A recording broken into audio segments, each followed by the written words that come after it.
Synchronizing your latest news, it looks like 2 games were enough for the original creators of Sackboy. In a brief Q&A with Edge Online at Game Lab 2011 in Barcelona, Spain, Media Molecule Siobhan Reddy announced that the team behind Little Big Planet 1 and 2 will be looking elsewhere for their next game. No word on how this change will affect continued support for the existing franchise's DLC packages and community-level management. The upcoming PS Vita version of Little Big Planet is being handled by UK developer Double 11.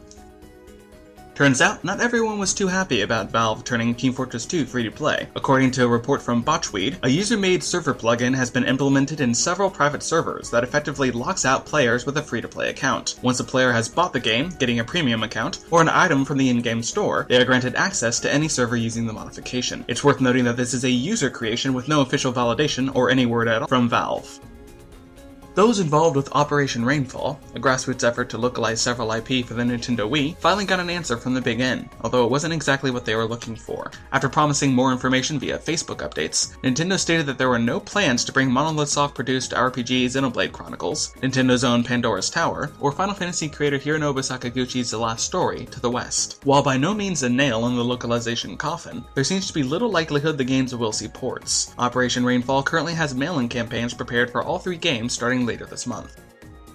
Access Games won't let little things like complete lack of a budget dissuade their development goals. The makers of the closest thing video games have to a B-movie, 2010's Deadly Premonition, the team and its director, Swery65, has taken to the internet for donations big and small towards their next project. No figures have been released so far, but those wishing to become Access Games investors can head over to Swery65's blog for details. It was a wild 50 days for the team at Lul Security, often abbreviated to LulSec. The 6-member-strong hacker outlet released a statement via download page of the Pirate Bay, claiming a self-imposed kibosh on their alleged reign of cyber attacks on government agencies and software websites. Encouraging their fanbase to launch or continue their own hacking attempts via Twitter, the group's final act was to release approximately 550,000 Battlefield Heroes user accounts, and 50,000 random gaming forum accounts. EA stated the accounts were from an earlier beta build of the free-to-play shooter, and, quote, no emails, account history, credit card numbers, or payment methods were obtained, unquote.